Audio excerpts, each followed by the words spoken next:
Okay guys, kalau macam kita tengok hari ni harga barang-barang makanan, harga sayur dan sebagainya sebenarnya makin meningkat bermula daripada tahun lepas.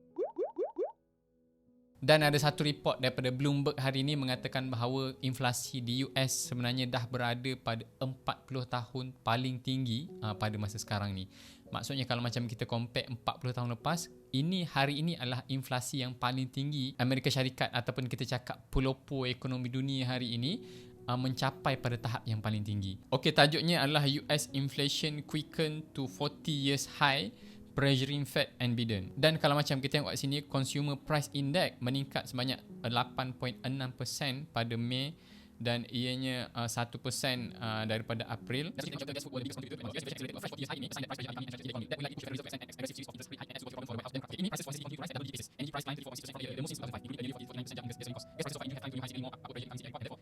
Okay, seterusnya kita akan tengok this rise the risk of recession which some economists already saw as nearly next year. Jadi kalau macam kita tengok kat sini, ahli ekonomi sendiri menjangkakan bahawa kita punya recession ataupun kemelesetan ekonomi sekarang ni akan likely akan happen dalam awal tahun depan macam tu. So ini bukan saya kata, ini adalah daripada report Bloomberg ni sendiri. So sebenarnya apa yang kita kena buat ataupun prepare untuk kita menghadapi this kind of recession ni? Jadi besar kemungkinan recession ataupun kemelesetan ekonomi ni akan datang dan akan kita rasai. Seterusnya kita nak tahu apa sebenarnya kita boleh buat ataupun apa benda yang kita boleh prepare sementara kita ada dalam 8 ke 6 bulan ni sebelum benda tu datang. So kita akan pergi kepada yang pertama sekali adalah kita kena sediakan at least 6 bulan punya emergency fund. Kita tak tahu bila recession tu datang sama ada tempat kita bekerja ataupun company kita sendiri ni mampu survive dalam keadaan tersebut. Kita tak tahu adakah majikan kita ni masih lagi boleh bayar kita punya gaji ataupun kita punya allowance. Kita tak tahu adakah syarikat yang kita ada ni masih lagi boleh menerima job dan juga membiayai bisnes yang sedia ada. Sebab bila kita cakap pasal recession ni, mungkin company-company besar sebelum ni mungkin boleh keluarkan projek, keluarkan kita cakap sejumlah dana untuk diberikan kepada SME untuk outsource dia orang punya kerja dan sebagainya. Tapi bila dalam keadaan recession, bila dalam keadaan kemelesetan ekonomi, nak tak nak company-company besar, even public listed company pun terpaksa kita cakap menjaga dia orang punya cash flow. Mungkin kalau macam sebelum ni boleh keluarkan 10 projek, bila berlaku recession kita hanya boleh keluarkan dalam 3 ataupun 4 projek sahaja. Mungkin syarikat-syarikat besar seperti MNC ataupun public listed company ni diorang tak akan terkesan sangat sebab diorang ada cash reserve yang sangat besar dan diorang ada cash flow yang bagus. Tetapi syarikat yang akan terkesan bila kemelesetan ekonomi ni berlaku adalah dari segi SME ataupun syarikat kecil dan sederhana yang dekat luar sana. Dan seperti yang kita tahu, this kind of SME sebenarnya sektor yang menggerakkan ekonomi negara ni. So bila syarikat SME ni terkesan, nak tak nak of course ekonomi negara dan juga aliran tunai negara kita pun akan terkesan juga dan akhirnya kita sebagai rakyat marahan akan mengalami benda macam itulah. Sebenarnya kita sendiri dah tengok apa yang berlaku waktu pandemik sendiri, bagaimana kerajaan hilang sebahagian besar daripada sumber pendapatan ekonomi disebabkan oleh SME tak boleh nak function seperti biasa.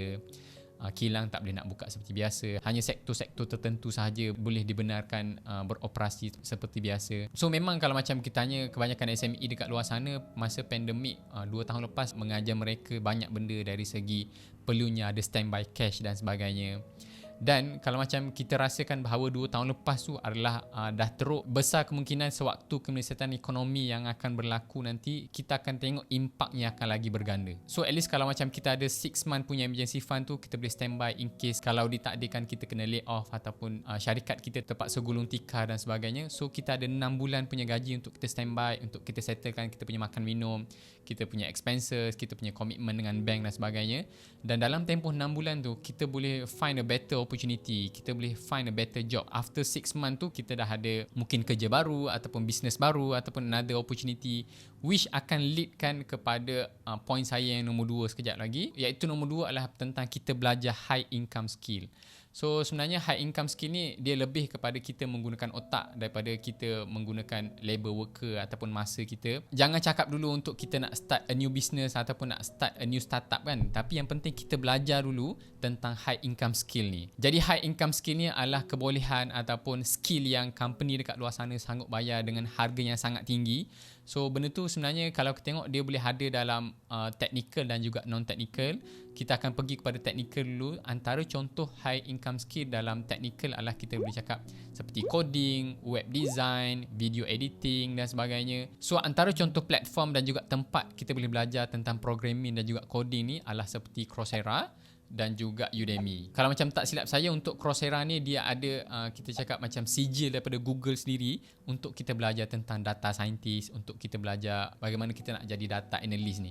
So ini kalau tak silap saya, Coursera ni ada sediakan 7 hari percuma. So kalau macam korang nak enroll dalam this kind of course, kalau tak silap saya 7 hari tu korang boleh access secara percuma. Lepas tu kalau tak silap saya mungkin korang spend dalam $15 macam tu untuk korang habiskan this kind of course.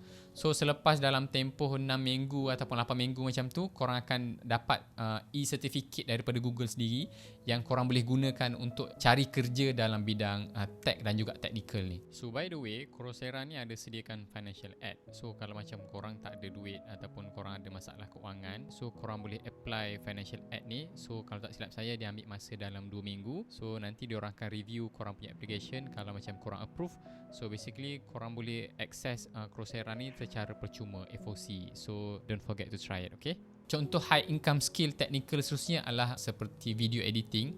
So macam saya personally, video editing yang saya belajar dekat Skillshare, ini adalah course yang saya follow daripada awal sampai akhir. Ali Abdan ni ada ceritakan bagaimana untuk buat editing daripada basic sampailah kita boleh menghasilkan video editing. So kalau tak silap saya habiskan dalam 2 hari macam tu. Skill yang saya develop daripada course ni lah saya gunakan untuk saya buat editing sampailah sekarang. So kalau macam korang belum pernah ada account dengan Skillshare, saya ada sediakan link kat sini ataupun korang tekan dalam video description dekat bawah.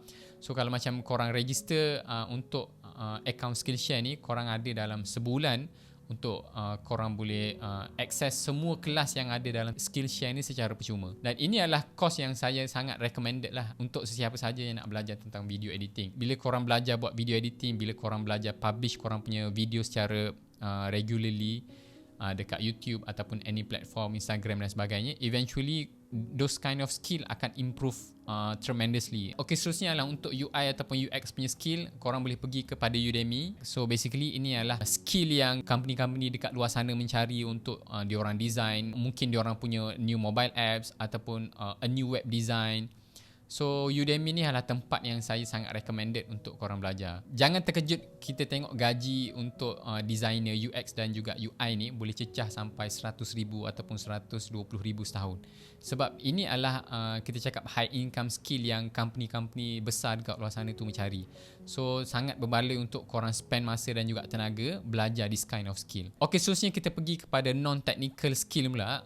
So antara high income skill untuk non-technical ni adalah seperti sales and marketing dan juga copywriting. Dan kalau macam korang belajar macam mana korang nak build community korang sendiri. Sebab kalau macam kita cakap skill dalam sales and marketing ni, dalam keadaan recession macam mana pun, sales dan juga marketing ni tak akan stop. Every company, tak kisahlah company tu besar atau kecil, diorang perlu generate sale ataupun generate money melalui sale, melalui offer service dan sebagainya. So kalau macam kita boleh develop those kind of skill, ianya akan jadi sangat valuable untuk company dekat luar sana. Seterusnya adalah tentang copywriting. Contoh yang sama juga bila this kind of company nak buat jualan, nak offer diorang punya services, diorang perlukan copywriter ni untuk buat ayat ataupun untuk buat proposal, untuk diorang propose kepada klien, untuk diorang propose kepada diorang punya audience dan sebagainya. Dan seterusnya adalah kita tengok building audience ni. Kalau macam kita tengok dalam dunia kripto hari ni, diorang akan mencari moderator untuk diorang punya audience ataupun community diorang sendiri.